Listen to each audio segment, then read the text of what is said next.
just leave it like this. I'm not touching it. Okay, we're leaving it there. I'm not touching it. Okay, thanks, Dr. Jiang. I'm Andrea Lau. I'm from a company called Small Multiples. And we're just a small company of 2 at the moment, but we used to be 15, and we decided that you'll hear the story. And I'm here today to talk specifically about building data visualization tools, which I'll again explain in a second. Sorry guys, I can hear your chatter.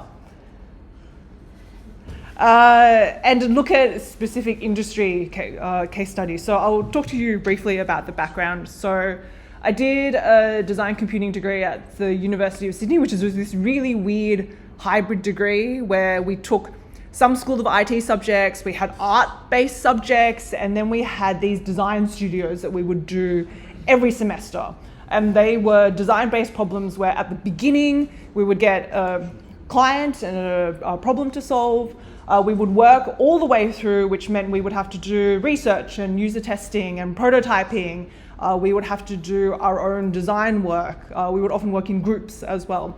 So it was the perfect way to learn that design process, which was really interesting.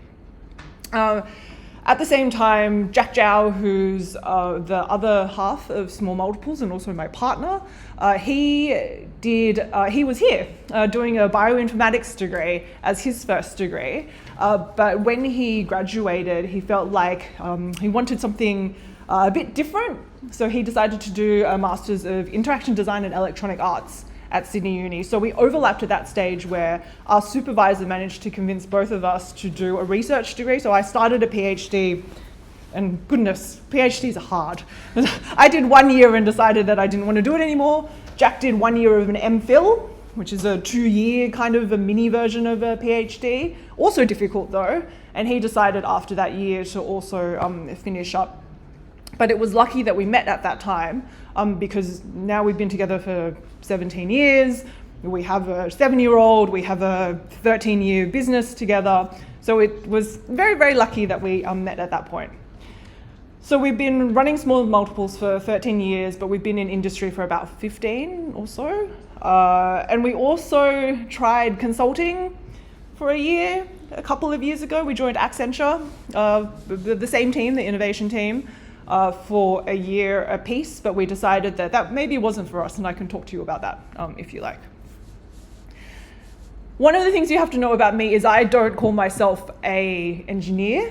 I can code, and I think I'm fairly okay at it, but I've never learned it really properly, formally, like you are learning it. Like I said, we did School of IT subjects back in the day, but that was kind of it.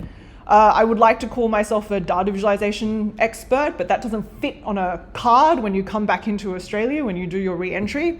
So at the end of the day, I call myself a designer. So don't hold it against me that I'm calling myself a designer and giving you a lecture, even though you're software engineering students and other various students. The perspective here is quite multidisciplinary. So you'll see a lot of data work.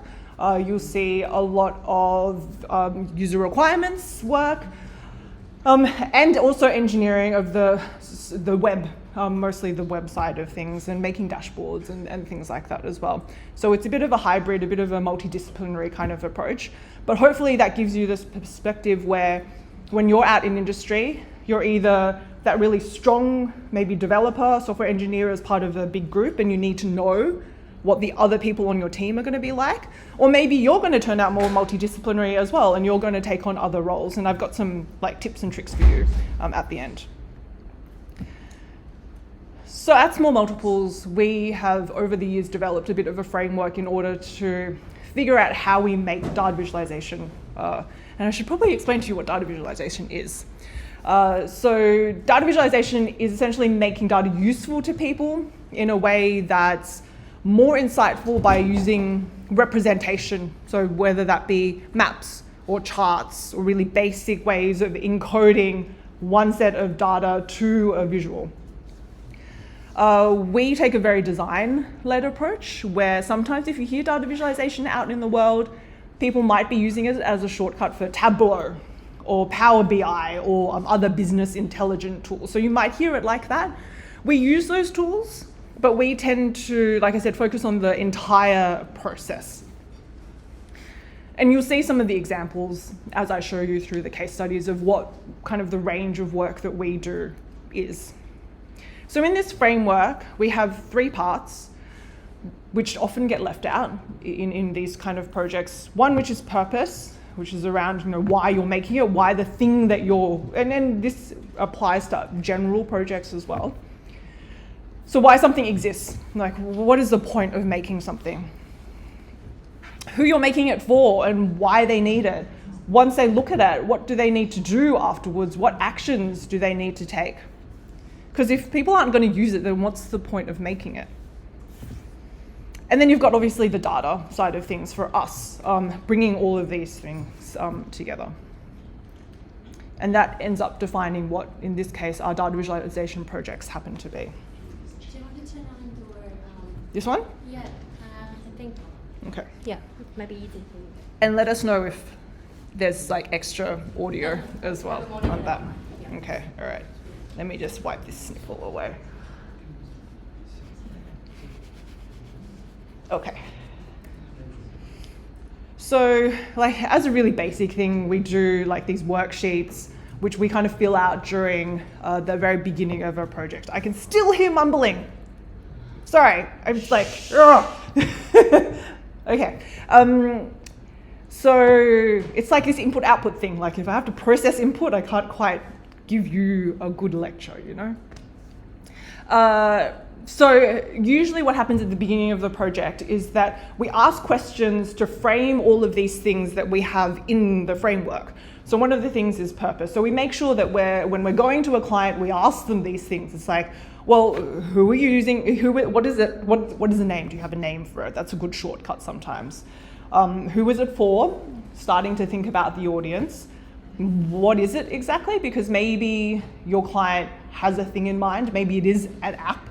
Maybe it is an IoT device platform. Maybe it is a dashboard. Sometimes they don't know what they want actually. So you always want to try and figure out what they want from there. You need to also know why something should exist and also what the outcomes are. So this is a really funny one, and I'll maybe talk about this later as well, which is that sometimes you might produce a thing like a dashboard or an app, but sometimes it's not the actual deliverable that is important to a client.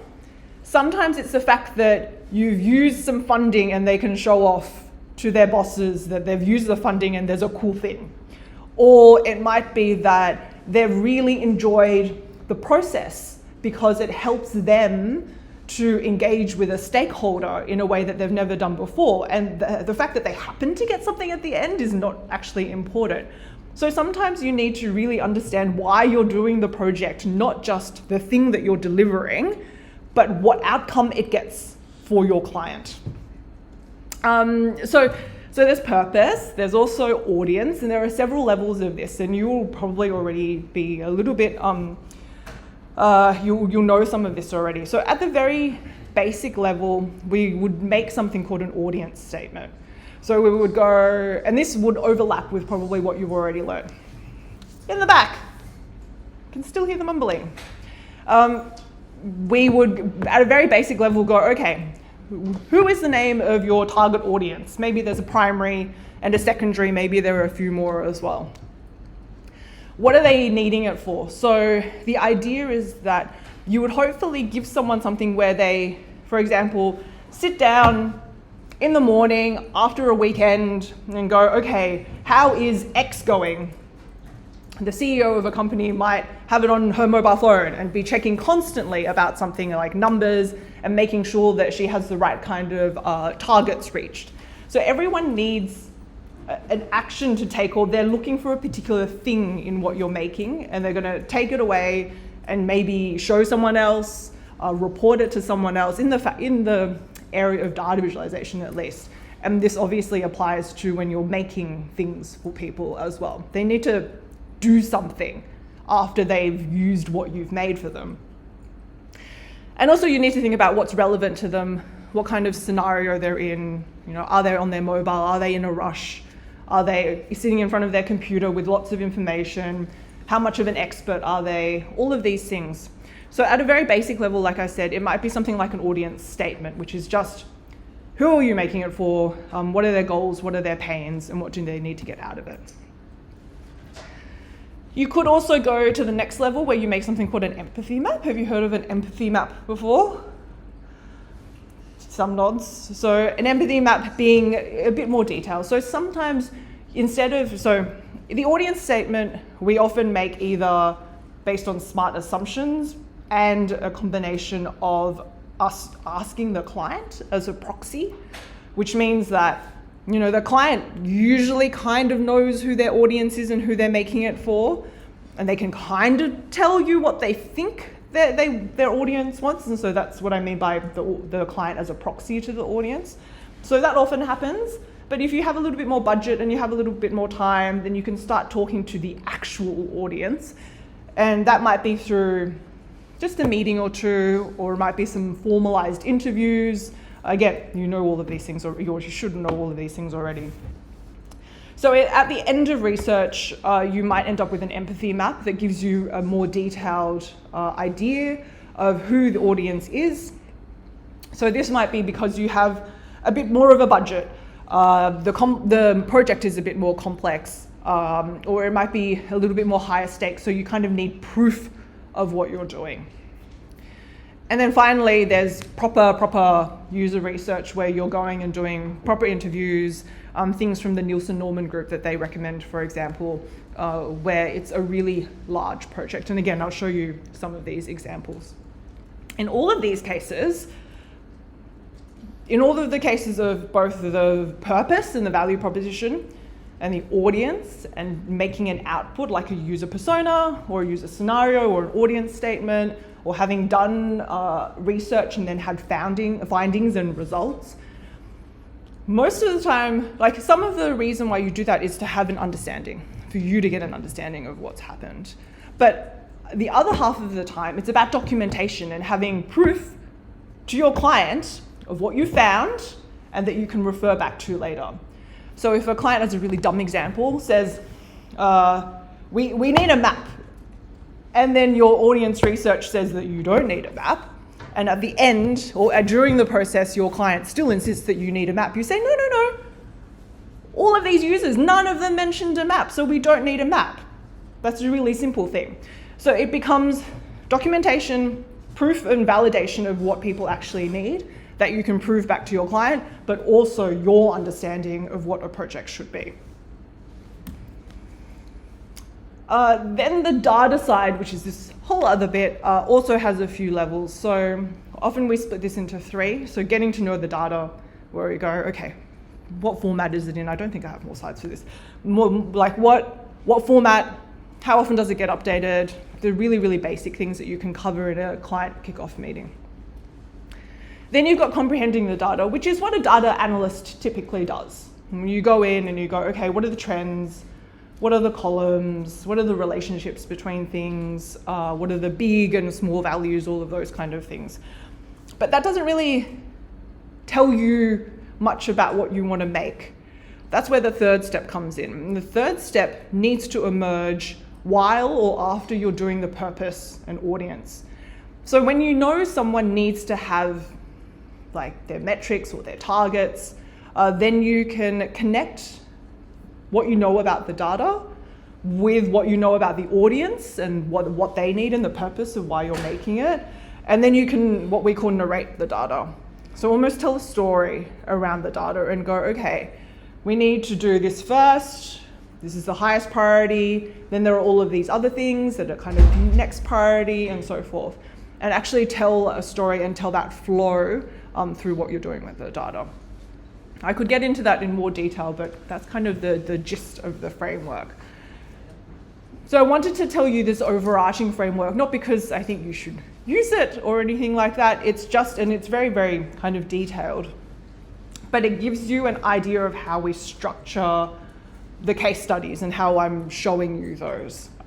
So I'll pause for now before I get into case studies. Does anyone have, is there anything online, or does anyone have any questions at this point?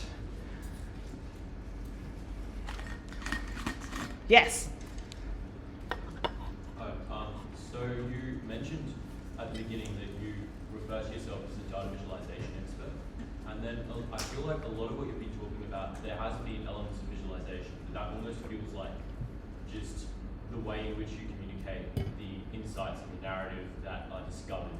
So I wanted to ask, to what extent do you feel like your job is specifically about the visualization versus more generally understanding and interpreting the problem? So the question is, how much of the job is actually about the specifics of visualization versus the general interpretation and understanding of the problem, which is a really good question. To be honest, it feels like the general stuff is probably, actually, maybe half-half. Let's just call it half-half. So I think that when you have done something for as long as we have, there are certain shortcuts to things that you just don't realize that you do, that if someone who was slightly less experienced or was starting out, they just don't know that. For example, we use lots of different tools. Like we don't use all of these heavy enterprise tools because we're just a small business. So what we end up doing is we leverage all of the different tools that are available out there, from open source things to ones that are like really, really cheap. And so now when we sit down and someone says, can you open this shape file, like this map geospatial file, it's really easy for us. You know, we go to this thing, we and it takes us like 5-10 minutes to do. But if someone didn't know what they were doing, we're like, oh, I got a geospatial file from a client and I need to open it and do stuff to it. It's like, it might take them a bit longer. So I think that the expertise that we have doing specifically data visualization, probably contributes to half of the process of what we do and the knowledge in us producing actual work, and I'll show you that. And then the other half is, like you said, this bit, the understanding where you get to a point. There's this thing called a double diamond that you might have seen. And I think you might have, hi. So the idea that, I'll just look this up for you because it makes more sense if so the double diamond framework, and I think it looks something like this. Maybe I'll give you an idea version, which I can't find. Oh, this one, okay. No, sorry, now I'm just faffing about. So the idea to double diamond is that you, oh God. Okay, that when you start with something, you need to open up your ideas. So you're opening up ideas, you're learning about the problem space, you're going, oh, I wonder what this is, because you start from this really minuscule problem that someone is trying to ask you to solve, and you need to open up the possibilities, right? At this point, that's the general bit that you're talking about. You know, anyone can kind of do this bit of exploring and research. It might not be as directed as you would like if you were like less experienced, but that's the bit there, opening. The closing bit is where the specialization comes in. Because then you go, oh, okay, I've seen that problem before. That creates a smaller set of solutions in my problem space. I've seen that before, I know how to do that, I've done that before, and it gets smaller and smaller. And where you start to find solutions is where you apply your own learning. And that's where your expertise and and all your experience and all of your knowledge comes in. You can ignore the double diamond bit for now because I don't know how to explain that, but I know the single diamond at least. Any other questions at this point? Okay. So I'll show you some case studies, a few of them. The first one is for no, it's not, it's for UNICEF. So UNICEF is the United Nations International Children's Economic Fund, but I think they changed the name. So what they wanted to do was that, before I go over there, so they're split up into regional offices, and we were working with the Middle East and North Africa regional office, which covers 14 areas around that area, and they're based in Jordan. So project management aside and meeting times aside, we worked with that group in order to figure out how they should essentially make a dashboard looking at these metrics they had about children. So the metrics looked a bit like this. They were called regional accelerators, and they're very heavy, very heavy metrics to talk about. But let's talk about the lighter ones like education, social protection for national systems, water, primary healthcare, that kind of thing. And each of them had different data points which told them how well things were going, essentially. So there were lots of different metrics, and you can see that this is, so we use Figma a lot. This is a Figma FigJam, which is like a Miro board or a mural board or a freehand or one of those big whiteboardy things. And so the first thing we did in this project, from a data point of view, if you remember those 3 parts of the framework, was to figure out what we were actually talking about and visualizing and how we could figure out what the priority of all of these things were. So we ended up pulling everything out. They had this thing which was looking at the difference between outputs, which were, I'm not going to explain it because it's too hard, but they had this thing between outputs and outcomes at which they wanted to measure. Some of them were global, some of them higher was better, some of them lower was better, and we did that for all of the different kind of themes or topics that they had. So this was our way of trying to get our head around at least some of the way that they had the data arranged. The actual data itself, and I think I can show you that, is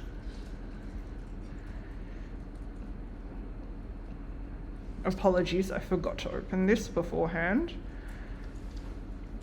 is these big Excel documents, which were kind of horrible. So this one's okay. We had several data sources. So we had API data sources, which are actually okay. Don't convert. So they looked something like this. A really long, fairly, actually a medium-sized table with lots of different things in it. But we also had more difficult ones, which were these SMQ ones. And they were really, really horrible. So they had, is that it? They had these, we're not even in the, okay. So they had merged columns in places, and it was really long, and a lot of things were blank, and you couldn't figure out like what was what. So we had to kind of tidy that up and figure out, oh, there's some data there. Figure all of that out, and there were typos as well, and so forth. So that was the data, trying to get to know it a little bit. But we could only go so far before we needed to ask questions about who we were making it for and why we were making it, and go to that purpose and audience side of things. So then we created a document in order to reflect our understanding of things. So let's fit to page. We talked about here people and purpose, so the regional office advisors and what they needed to do, and also the CEOs or the country officers.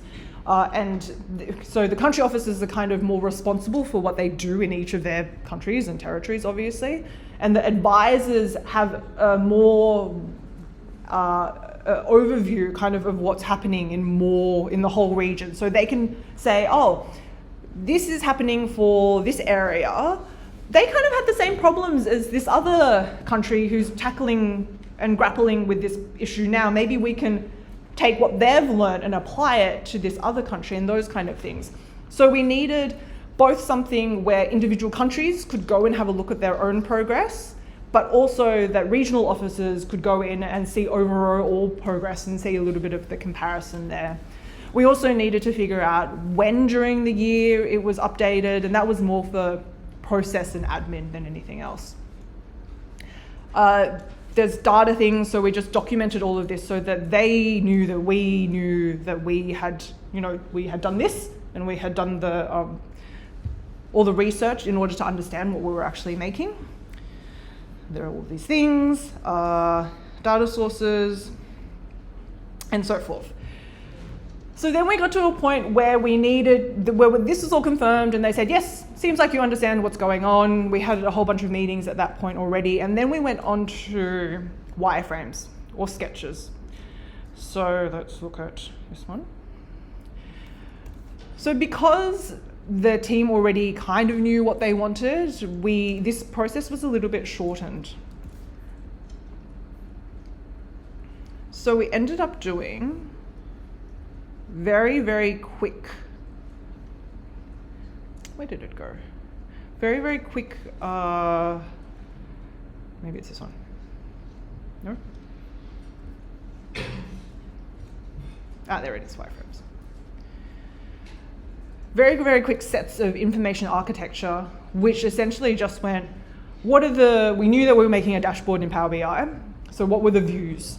So there were 4 views, how were they each arranged? What did each of them do? So then this was the next one. And this is where the data narration kind of came in.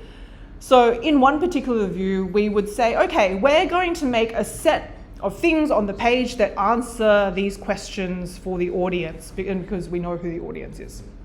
For example, how is it doing overall? How are we doing in each accelerator? How is each country doing? And so forth. So by writing these questions down, we knew exactly what we had to answer in each of the sections on the page. By putting them in order, we had it in priority. By putting it in order, we also had a flow.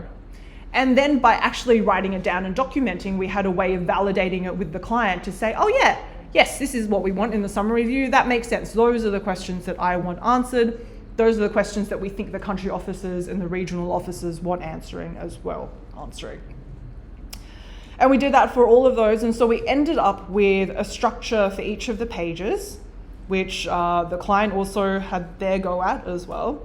So one of the things that you might find with clients is that sometimes they like to give you solutions. So they give you a problem and then they also give you the solution. You're like, you hired me to do my job, and my job is to take your problem and solve it for you, not for you to give me the problem and also solve it yourselves. But sometimes they have ideas about things, and so they'll give you things like sketches. The way you don't get angry at them and be passive aggressive is that you have to kind of reflect what they've shown you back onto them and ask them why they've solved something a particular way. So as a really basic example, a client comes to you and says, that button is great, but can you make it blue instead of red?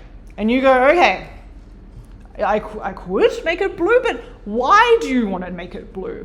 And then the answer to that question is what helps you decide what to do next. They might say, the red is too, oh sorry, did I say blue? In any case, they might say that the red is not matching with the brand, or maybe they said that it reminds them of something else, or they say that maybe it makes the button too obvious, or whatever it happens to be.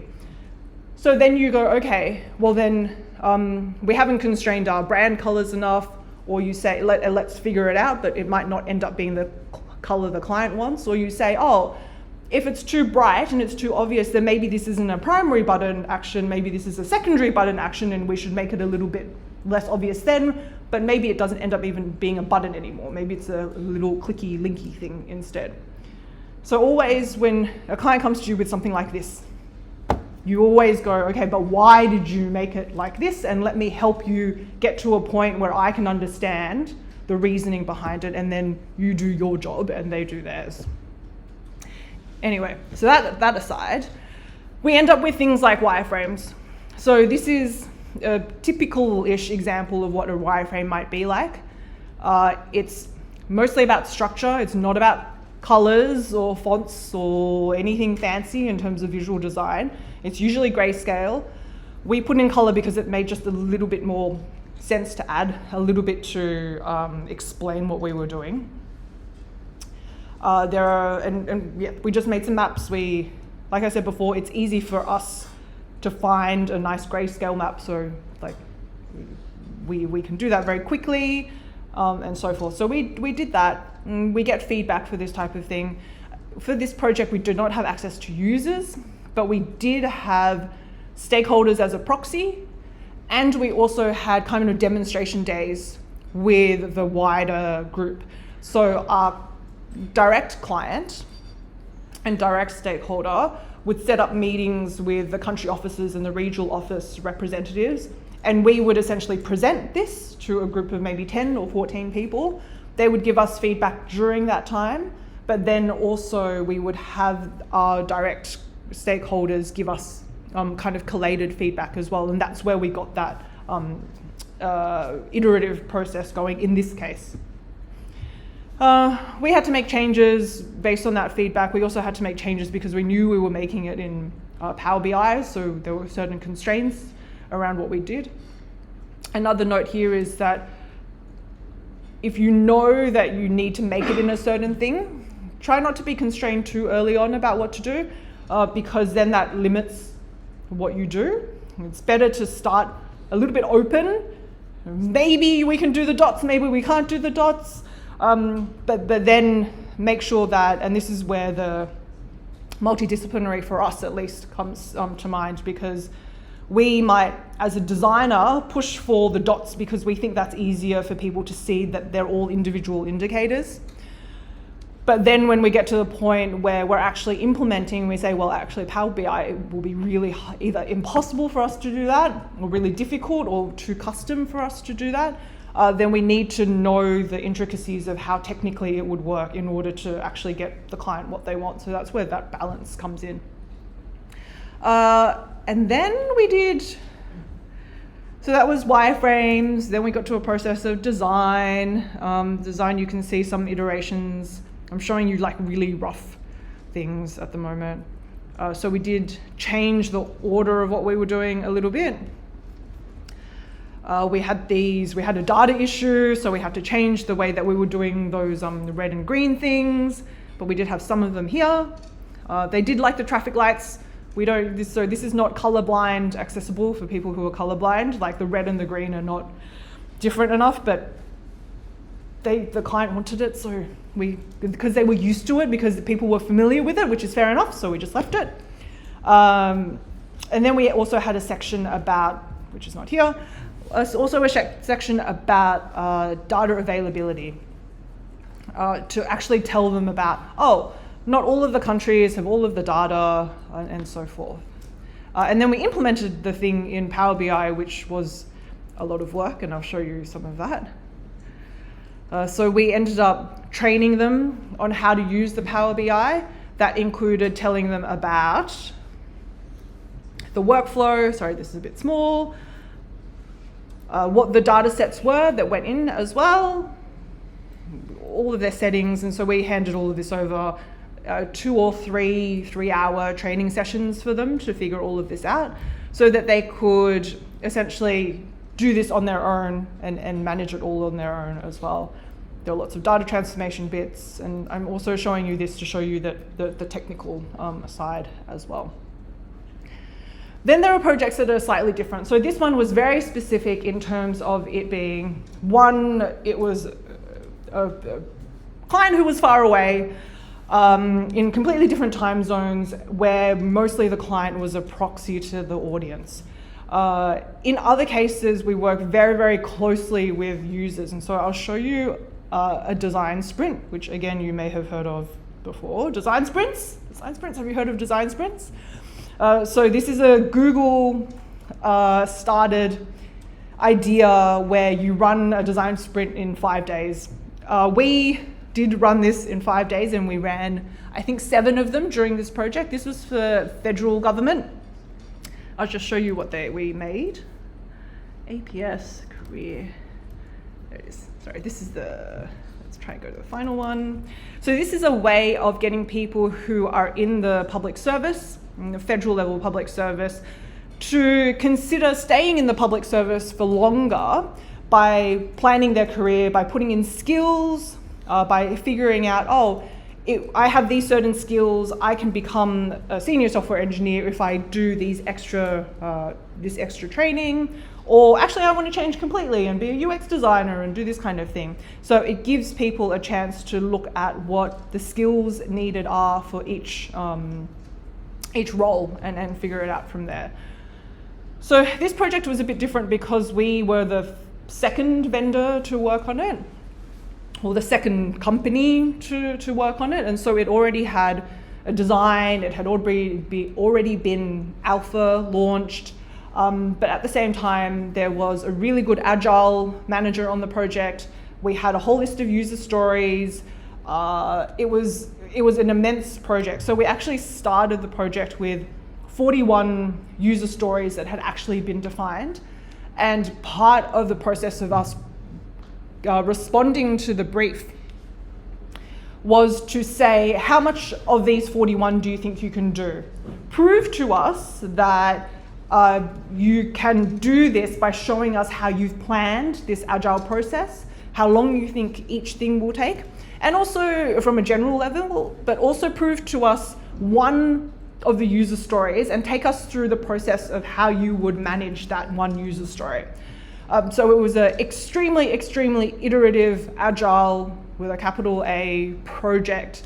And like I said, was founded mostly in design sprints. And I'll show you what one of them looked like. So this is version A. Let's just do this, okay. This is what 1 week's worth of work is, and there's more. And we had 3 people on our side on the project during a design sprint. So there was me working as kind of director, kind of technical director, and making sure that everything kind of went, and also as a participant. We had our design practice lead at the time, Steph, who was essentially the lead. So she would be managing kind of the day-to-day and everything that was going on. And she would be more concentrated on user interviews, making sure the user research side was robust. And I think she did most of the interviews. And then we had Dasha, who was our UX UI designer and also data viz specialist. And she would be working as well as a participant as in everything, where she would be concentrating on the prototypes and the UX, the actual UI that was being designed. On the client side, we had our 2 stakeholders, and then we also had, so many people. A couple of experts at the beginning, so people that we would bring in who were also on client side to give us a little bit more extra guidance. And then we had the 5 users on a Friday who we would collect from recruitment via the stakeholders to be involved with all of the process as well. It was very exhausting. It was a very exhausting 12 weeks. So to show you what that looked like in actual specific terms, what we would do is that we would, so on day 1, you essentially figure out what you're doing. So you get your client to tell you what the brief is essentially. This is we picked one of the user stories essentially, or maybe they were kind of epics, they were rather big. We would map out what we were going to do. So in a really basic like user flow, figure out what the logic might be and what our end goal was, and kind of plan and ask the client and our experts as well, is this the right gist of things? Is this kind of where we're going? And they would say yes or no, and that would kind of be the end of day 1. Day 2 was about what was called lightning demos. So we would go, okay, now that we know what we're trying to solve it for, let's get some inspiration from other places. So each of us would give one or many examples of the things that we thought were related. And this is where knowing what's out there in the world is important, and finding, you might hear it as discovery or comparative analysis or precedent studies, that kind of thing, is important because it helps you to find the patterns that happen in the real world. The number of times we use Airbnb as the pattern is more than I would like to think. So in this case, there was Fitbit. This was Etsy, and me showing people what my Etsy page looked like. Uniqlo and so forth, and then we would get the client to show us some as well, and we would make note of and do presentations to each other about what we thought was borrowable from each of these examples, and what we thought was not interesting maybe. That gave everyone an idea of where we were kind of at in terms of all of our thinking, and this included the client. The client was always involved with these days. Then immediately after that, we would go into sketching. So the idea is that everyone who was a participant at that time would draw a sketch and present it as well. So it was extremely intense. And one of the things is that sometimes it's very difficult for a client to do sketches. Like sketching is a very specific skill that people think they don't have when they get older. And there are solutions for that. So for example, you might have warm-up exercises with clients to, you can just get them to draw a map of Australia and label it, or get them to draw a little chart and label it.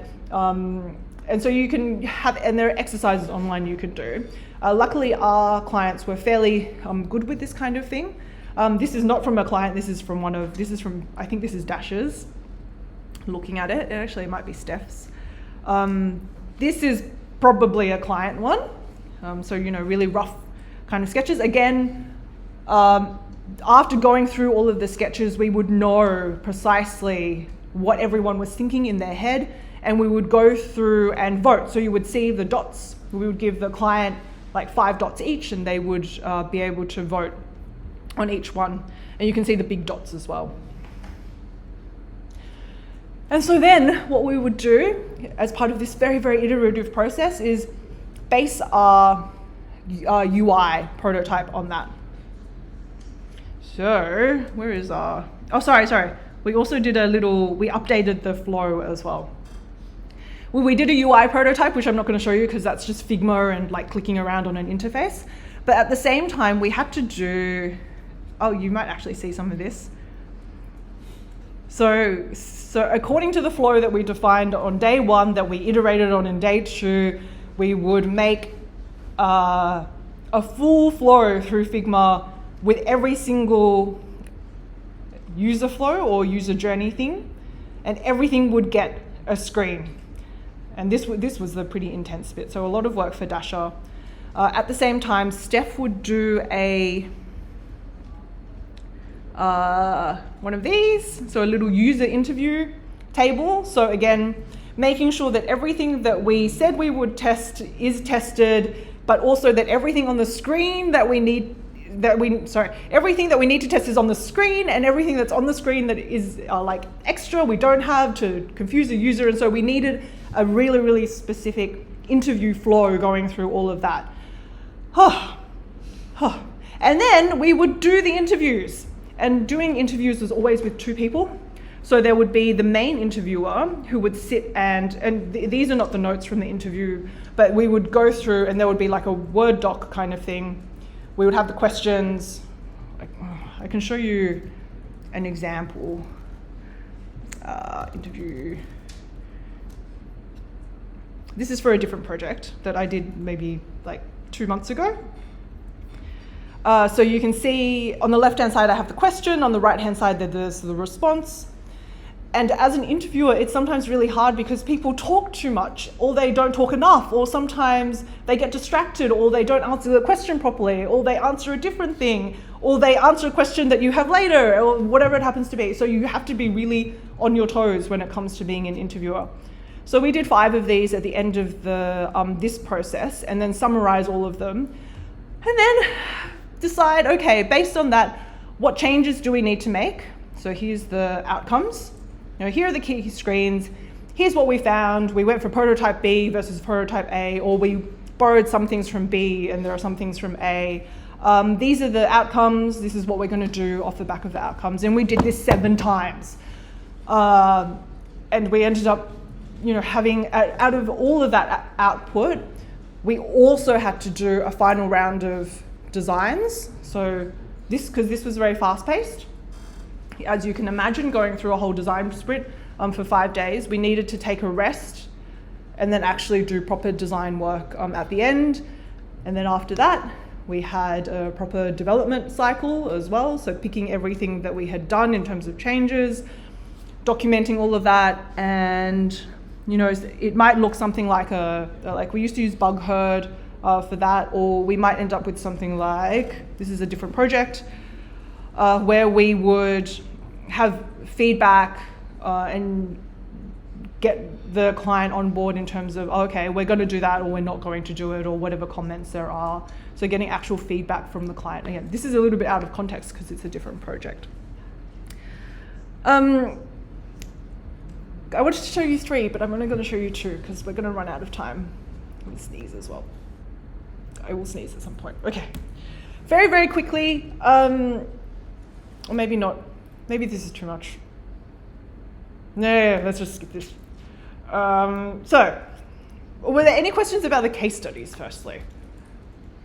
Did the client often give you like ample time to do it nicely and have it, you know, well presented, or was there often a lot of time pressure with these projects? The question is whether there was a lot of time pressure with these projects. It was like a curve, right? A distribution curve. So sometimes it was, can you please do this in 4 weeks during COVID while we're all remote and we've never met each other in real life.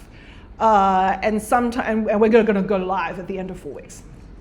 But sometimes, and more often than not, it was we have ample time, and we're lucky enough that the type of people that the type of clients that we work with, government being a big offender, is that they tend to push out deadlines instead of bringing them in.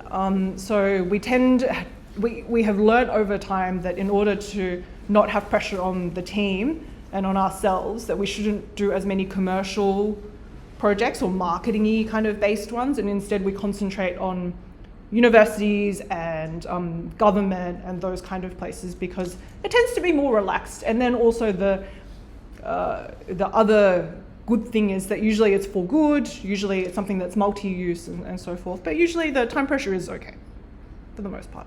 Yeah. Any other questions about case studies? Anything online? How long do things take to produce? So on average, I would say 4 months, but there are some projects which are longer. So this one that I just showed you with the multiple design sprints was probably a 6-month project end to end. UNICEF, not this one, this UNICEF one was, yeah, maybe 3 months, I think. But this was just Jack and I as a really, really small team. Yeah, but for the size that we were and are, a 3-month project is kind of now average, I think. Yeah. Any other questions about case studies? Okay. You can ask later as well. So the last thing I wanted to talk about, and Dr. Jiang didn't ask me to do this, but I thought this might be helpful. So getting hired and working as a team. So over the 13 years that we existed as Small Multiples, we had a lot of people on the team. I think we had a pretty good culture. Like we went on a retreat every year. We did that 5 times. We had a few people stay quite long as well. So we ended up with, I have a graph as well. So in our peak, 15, and then we went to Accenture. Again, I can talk about that later too. And now we're 2. And we always had more developers than any other type of role. We never had any data scientists, interestingly enough, even though we're a data viz specialization company. But it was mainly developers and designers and a couple of PMs along the way. And for developers, I think we probably hired 15, and I had a hand at hiring 15 of them over the time who had stayed longer than a certain amount of time. I also had my hand at firing a bunch as well. But in terms of, I had notes for this. I want to show you the notes because Okay, so yeah, with the developers, a lot of them, so people who left in terms of developers were mainly because we were essentially an agency. I don't like to call ourselves an agency, but we were effectively. And so that meant that the type of work was quite one-off in terms of like, you do a project, you come in, you do a project, it's done. You don't do maintenance on it. You don't do further development on it. It kind of just goes away. And yes, the client might work on it, might use it over time, but as a developer, you only get it for that 3 months, that 4 months. And then you go away and you do the next thing, which is good from a learning perspective. So maybe when you're starting out, go to an agency. You learn lots of different things. You learn lots of different tools. You develop a sense of repeating things and so forth. But at some point, it feels like most developers get the itchy thing and they go, no, I want to work on a thing for a long time. So they end up going to product companies. So that's what happened for most of the developers who left us. Like they quit rather than us letting them go. So that's what happened there. But we had developers who would stay with us, like one of them for 5 years, a couple of them for 4, 1 or 2 for 3, and so forth. So insights in terms of getting hired. So I'm making an assumption that maybe I should ask, what kind of jobs do you want when you graduate? You're mostly at the end of first year, is that right? Yeah, so what are you hoping to get out of the degree? Anyone want to volunteer? Like, what roles are you looking for once you graduate?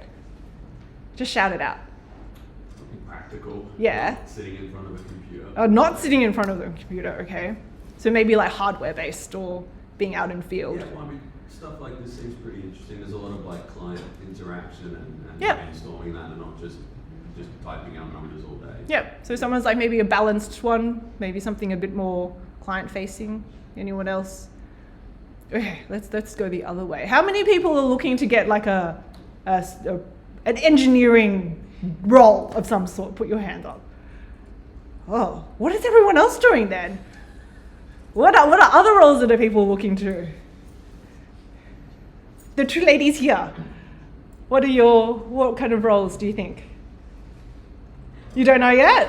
Okay, all right. Well, because I don't want to assume too much about what you're going to do next, but these tips are written in a presumptuous kind of way, so just that caveat. All right, just FYI. So usually the things that people are looking for you, especially with developers, because the environment moves so quickly, is someone who's always seeking learning and seeking improvement.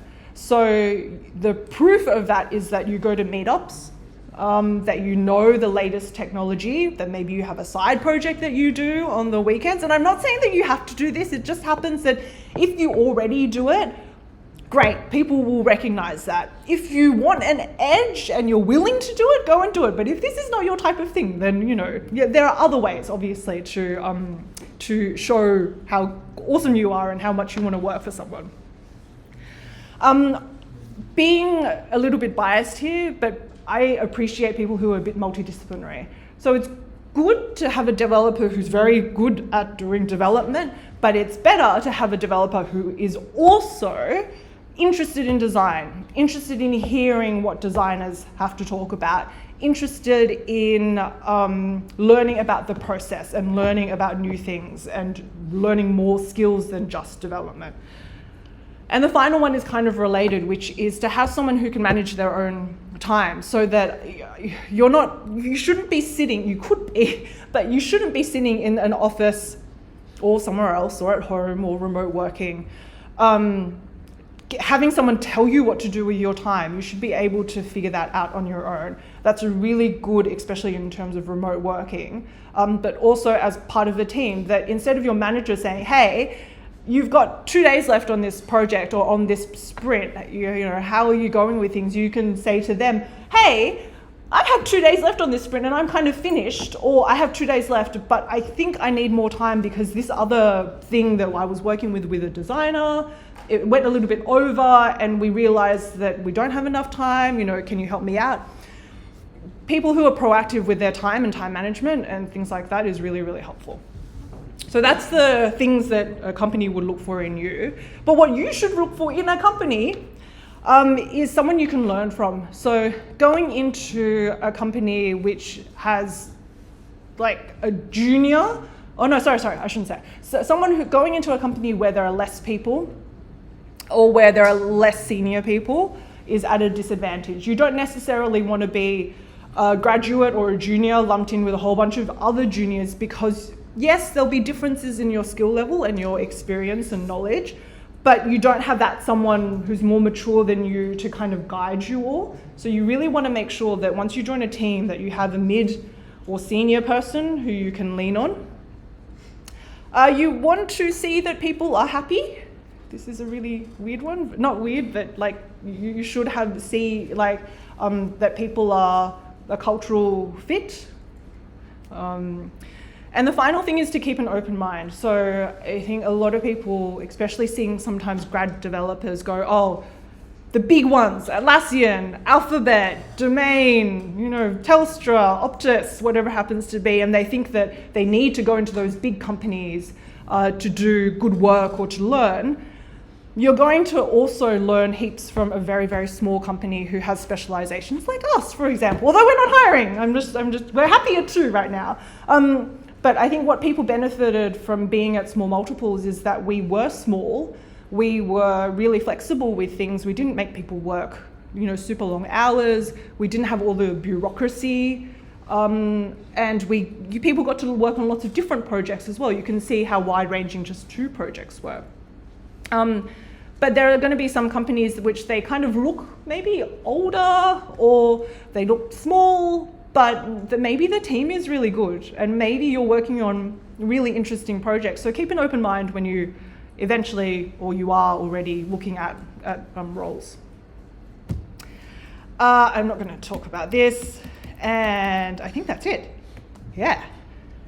If there are any questions on anything like process, case studies, finding a job, Accenture, all of those. Yeah. You mentioned that you had to fire some people. Yes. So what criteria would justify firing? Okay, so,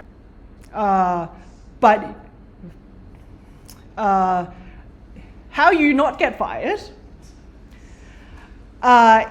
is you do these things, these yellow things. So you be a happy member of the team, and you collaborate with others and listen to others and don't do your own thing. You be an open thing. Like obviously if you're older and more experienced and you have that knowledge to give, you give it, but you don't force people down a particular road. You have to be open to your team members. Other ways that you might not get fired are that you manage your time and be very open with your manager and your team members about how things are going. So instead of going, oh, I've just got to finish this thing and not communicate during the whole week during a sprint, instead you go, hey, okay, Tuesday morning, oh, I had that problem on Monday, I solved it, it's good, I got more time, give me more work, or like I said before, I'm struggling with this, I need help. Can you give it to me? And that's like Tuesday afternoon, and then you have the next 3 days to work. Those are the main things, and you got to be a team player really. Well, it depends. It depends how the culture of the office is at different places. But for us, I think because we were small, we needed a very collaborative, open kind of mindset for people. So at least for your company where you spent so much time dealing with the client, if you're hiring someone, would you go for someone more with just general good people skills over like technical No. skills? So the question is whether I would go for someone with more general skills rather than technical skills. No, because we have people who do that. So if we go back to this one, myself, you can see I'm a talky one, even though I have hard skills, I also have this, hopefully I have these soft skills. Jack is the same, he has his soft skills. One of the things he realized when we were at Accenture is he usually left the talking to myself and our general manager, Anne-Marie, and he realized when he got to Accenture that he was also really good at bullshitting. So sometimes you need to do this thing with the client and make them feel happy, but there's a certain type of person who does that. Rewind a little bit. A typical project is director, general manager, / project manager, depending on who's busy at the time. UX designer, so the user researchery type person. UI designer, who does the wires and the visual, for example. Although UX does wires as well. And then one to multiple developers. That's usually what happens. And so this general kind of client liaison-y side is usually taken care of by project manager and director. Everyone else is brought in at a very, very early stage to make sure that, like, usually the average is 5 of us, are all on the same page and all know what's going on, and we don't, for example, go, we don't need to tell the developer until we get to the design stage and then chuck it over the fence and let the developer deal with it. We bring everyone together at the very beginning. And you want people who are really good at what they do and specialists.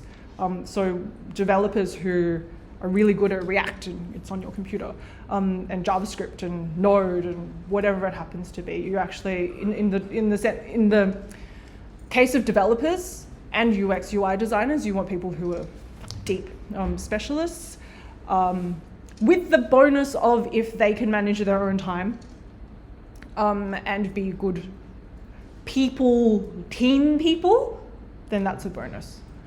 So like when you were at your peak, 15 developers, only like a handful of those people would be like interacting with the client on a day-to-day basis, and the others would be working in the back end. Yeah, it depends. So the question is about whether at our peak developers and designers would also be client-facing. They would when it was necessary. So we would try and usually shield the team from from stakeholders, because stakeholders sometimes you need to know how to interpret what they're saying a particular way. So Anne-Marie and I, for example, would act, and Jack would act as a little bit of a translation or interpreter at that stage. So some of it was about protection, but sometimes when developers were really deep into a project, or there were also very skilled people on the client end, and it wasn't about manager to manager, it was more about technician to technician, then yes, absolutely, then developers and designers would be involved. Yeah. Any other questions? This is a question about like interviews. So when you hire a developer, obviously you would interview, test them, get an idea of what their knowledge is, and so on and so forth.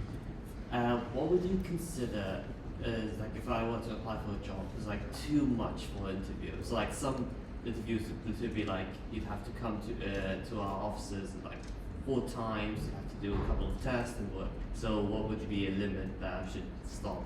The question is about when is an interview process too long? It depends on the company. So like for us, it might be maybe like 1 hour with the general manager and myself, and then another hour a week later, if we like them, with the development team, something like that. But say you go to Atlassian or Alphabet, they have they have lots of people applying, and 2, they have extremely high standards. So if they're going to put you through a week-long, test a day and then a submission at the end and a 4-hour interview, then you kind of got to do it if you're going to do it. If you really want to roll, then the interview process is part of that, journey that you got to take. So there's no answer, as long as it takes. A friend of mine works for AWS, and that was like a 5-stage interview process. Yeah. So like a month, or more. Sorry, that's the wrong answer you were looking for, probably. Yeah, it is what it is. Any other questions? Anything online? Okay, cool. All right, all good. Thank you so much. Wow, I learned a lot. I hope you also learned a lot.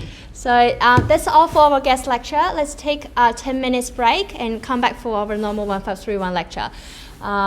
If you have any questions that you do not want to ask, like publicly here, you can also come here to ask questions. So 10 minutes, I'll come back.